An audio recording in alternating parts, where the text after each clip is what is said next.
Yo, what's going on everyone? In today's video, I want to talk to you guys about all of the best settings which you can apply here in Skate 4. Now, you definitely want to stick around to the end of this video because I'm going to talk about every single setting in the game and how it's going to make it run so much better. You're going to stop losing frames, you're going to stop having trouble with your jumps, and you're going to make it so that the camera angles are much it may better. take a little bit of time, but I highly recommend you take the 10 or 15 minutes to watch this video, and it's going to make playing Skate 4 much better. And once you get this done, you'll never have to worry about it again.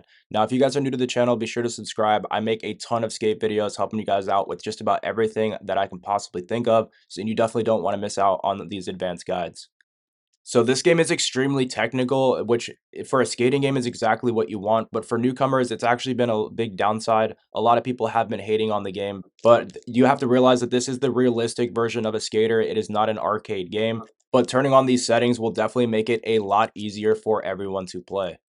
So in this one, I want to show you guys all of the best settings in my opinion, and then also talk about how it is you guys can adjust some of these for your own liking, because they're not always going to be the same depending on the monitor and how far away you sit and things like that. So very quickly, guys, I want to talk about some of the settings you absolutely need to turn on no matter what kind of setup you have. First one being this flick it visualizer. You want to turn this on because that's what shows you the tricks down at the bottom of the screen.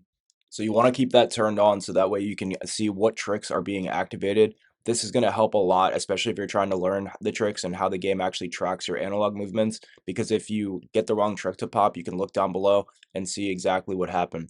Now, if you come down here, there's a few other settings. I'm mostly going to skip these because they were not all that useful for me. But if you come down here to these session marker settings, this is going to make a big change in the game. These session markers are essentially those checkpoints you can put down anywhere on the map so that you can fast travel back to them.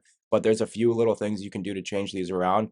So if you didn't know, there's a way to actually undo the session marker. So if you accidentally put one down, now you can turn this off. But then another thing is you can actually go ahead and make the distance change. So if you want to have a really big distance on that marker so it never resets, you can actually go and tweak this and adjust it to your liking.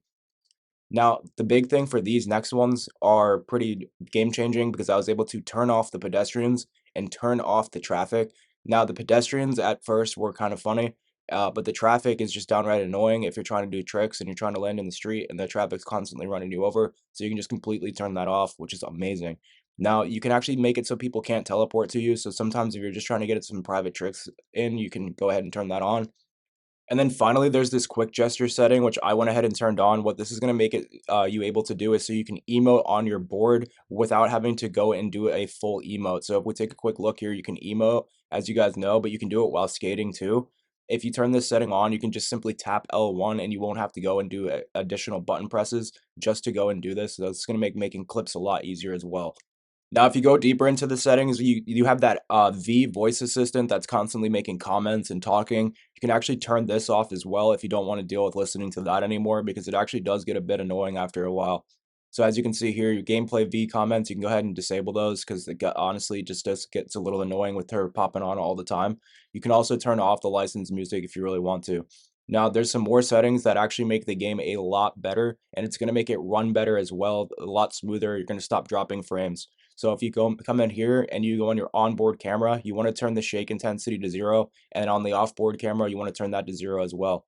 Now you can also adjust the field of view, which in my opinion actually makes a big difference because like I was saying earlier in the video, sometimes it's hard to actually see where you're going, and this will help with that. Now, if we get into some more settings, they're going to have to make a lot of adjustments to the camera, but I'm going to show you guys exactly how to make the best ones. So I like my onboard camera at 95, but depending on your monitor and things like that, you may want to adjust it. So if you're on your board and you come into your settings, you can actually see the changes live. But if you're not on your board, you will not be able to see the changes. So you can come in here, make sure you're on your board, and then you can actually adjust it to your liking live, and you don't have to keep popping in and out of the settings. Now come in here into graphics. Make sure that your depth field of quality is off and your motion blur is off completely. You have to make these turn these settings on. Now it's going to make the graphics a little bit worse. It's going to take some of the textures away from the map, but the game is going to run much smoother with this motion blur and all this stuff turned off. You'll notice that if you've ever had like a delay, you'll notice sometimes you go to jump, you go to do a trick, and there's like a half a second delay or some lag or some frame drops. It gets really blurry sometimes. You'll notice for just a second. this is going to make it so all that goes away. The game is going to run way smoother. You're going to notice you land tricks much easier, and all of a sudden you're going to notice that the game just becomes much better with all these motion blurs and things turned off. Now, if you're on PC and you have some crazy graphics card like a 4080, you might want to just go ahead and leave these on. Probably might not make much of a difference. But even on PS5 or console, you definitely just want to turn these off because the game just simply does not run anywhere near as smooth with them on. And as you can see now, you'll be able to pop tricks, land, and everything's real smooth. You don't have all those jitters, all those frame drops, or any of that with that stuff turned off. So now that we have all that turned off, there's more settings we needed to go and change, and that is with the camera. This is going to make a huge difference as well. Now, I choose to go on experience, but honestly, I'm constantly changing it. Now, you want to go into preferences, default stance, you want to make it regular, do not make it goofy. And then your flick sensitivity, I left mine at 50 because I'm already used to it, but some people may have stick drift or something and may or have some trouble with this. You turn this up and it's going to make it so that you can go and jump a lot easier. Now, this next setting may take a little bit of getting used to, but this is the biggest change you can make. You want to go ahead and do on for this forward to medium push. Now, what this is going to make it do is so that you no longer have to press square in order to go full speed. This makes a huge difference once you get used to it because you never have to take your hands off the analog sticks. And so now your right stick, you're never going to have to take your hands off of it. And it makes doing tricks and landing so much easier. But there are a few tweaks you have to make. So turn this on, and then it's only going to let you go to medium speed while using this. So you want to go ahead and remove this limit as well. Once you remove this limit, you'll be able to go ahead and use the left stick to go all the way up to full speed. And now, as you guys can see, well, you can't really see because you can't see my controller, but it does, and it definitely takes a little getting used to, maybe like 5 minutes if you're already used to hitting square to go forward. But once you're used to this, you're going to notice how much easier it is and how much more it actually kind of makes sense, because now the left stick becomes your left foot and the right stick becomes your right foot, and you no longer have to really worry about ever taking your foot off just to start pumping or to try and do other adjustments while in the air. It's going to just make everything so much smoother, and you'll notice you'll start hitting your grinds, landing on things a lot easier, and you're never going to have your board land sideways and things like that. Like I said, it takes a little getting used to because you're probably already used to pumping with square, but give it 5-10 minutes, you're going to notice that the game becomes way more fun once you turn these settings on, especially when you don't have all those blurs and jitters from all that motion blur. So now, guys, there's still a few more settings. I know this is a long video, but I really want to get in depth with this because I promise you, once we're done, this is going to make the game a lot better for everyone. So come on down and back into these settings. And if you want to change some of these, you don't have to copy mine, but a lot of people didn't even realize these settings existed. So I want to show you guys what they do so that in case maybe you guys want to tweak them a little bit to your liking, you can always come back in here. But I want to explain what they actually do so that you can understand what it is you might want to turn on and off. So if you notice these are grayed out, that's because you don't have this turned on. You need to turn it on so you can actually start adjusting some of these. Now, what you need to make sure you also do is have forward to pump turned on, and then stop pushing at maximum speed. You turn that on as well. Now, what you also want to do is make it so you can pull back on the stick to brake, and now it's going to make it way more natural. So forward is up, back is to slow down, and it will make everything a lot better with the left stick. Now, you can make it even more advanced if you guys want to jump with the X button instead of having to jump with the analog stick. This may help you. Personally, I did not turn this on because I'm so used to jumping with the analog stick, and I don't really like the Tony Hawk style controls. I'd much rather have the more realistic analog stick ones.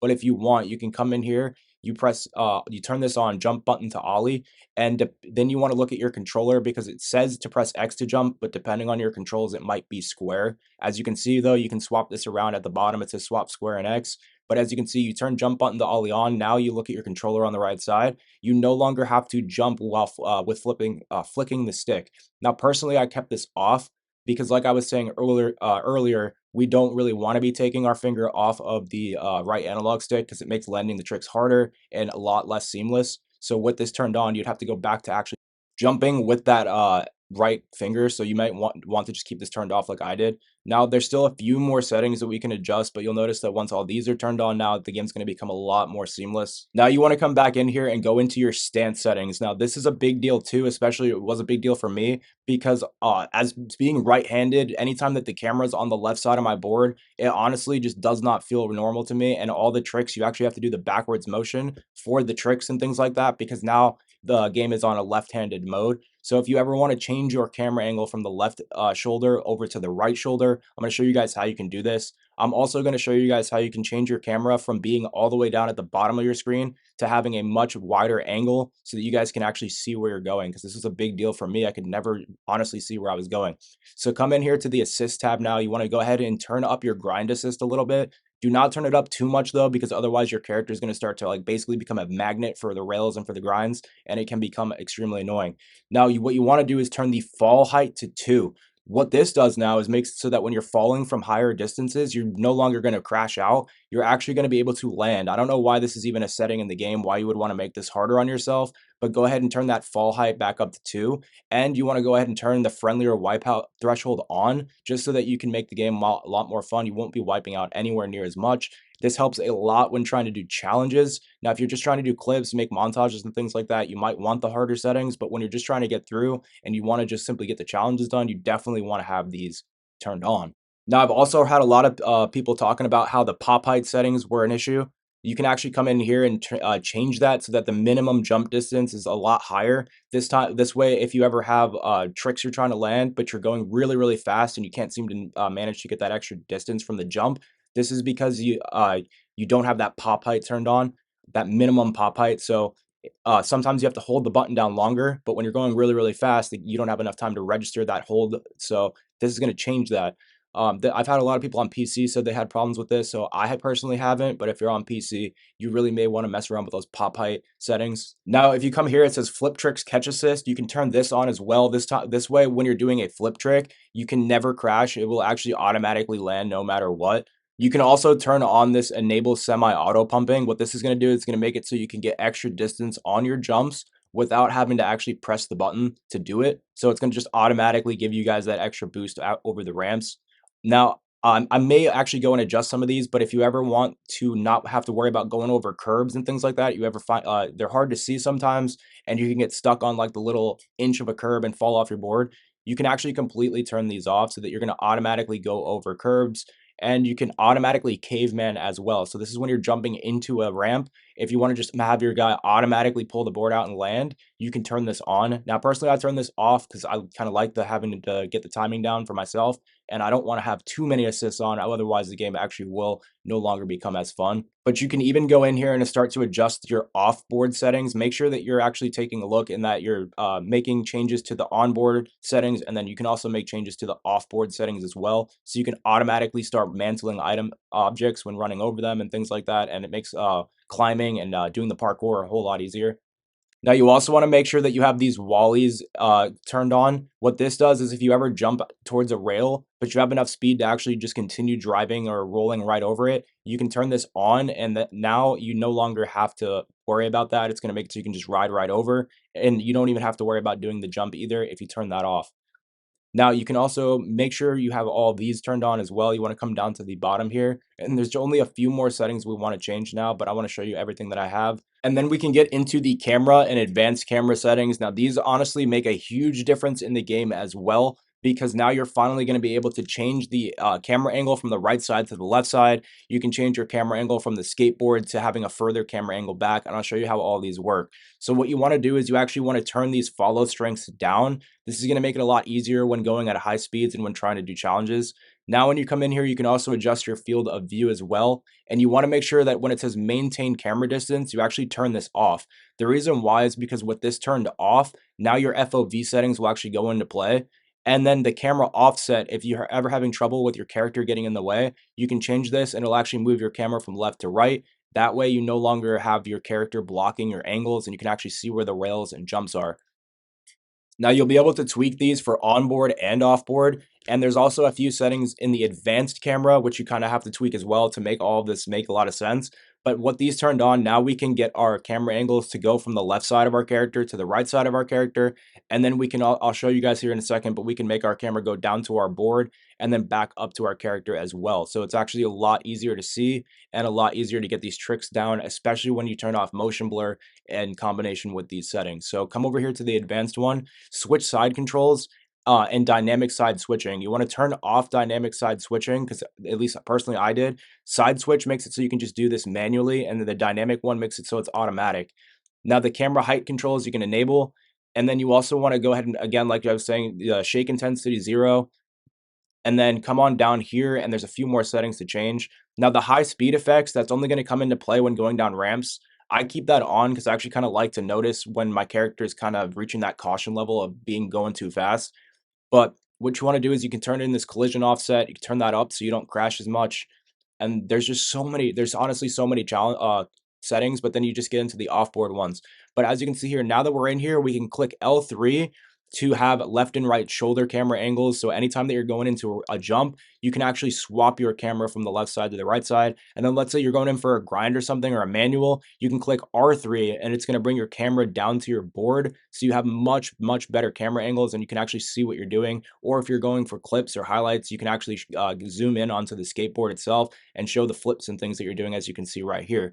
So R is going to make it so that your camera goes from your board to your character, and then L is going to make it so that you go from the left side of your character to right side, which makes a huge difference. Now, finally, we're not done yet, because now you can come in here and actually go into the field of view again. You can come in here and adjust this. But like I was saying, make sure you're on your board when you do this so you can see all the adjustments live. As you can see right here, if I tried to play like this, my character would be blocking my view. But if you change your field of view or your offset, this is going to make it so it makes it a lot easier. So I'll show you how you can apply these settings here in just a second, but I want to show you what it looks like. So it's going to zoom you out like a really, really far. It does take a little bit of getting used to, and it makes your character a lot smaller, but it makes the game run way better and a lot smoother. I notice I never lose frames like this. So although my character is a lot smaller and I don't see myself playing on this too often when trying to make videos because it's just so zoomed out, it actually does make for a really nice playstyle, especially when you're going up for big tricks on the skyscrapers and things like that. So now that all of the settings and things are explained, you can come in here and you know how to actually adjust them all for yourself and for your own liking. There's a quick look at all of the settings that I've put down for myself and why I do think it is that you might need to put them on as well. Hopefully this does help you guys out and make the game more enjoyable for you, and I will catch you in the next one.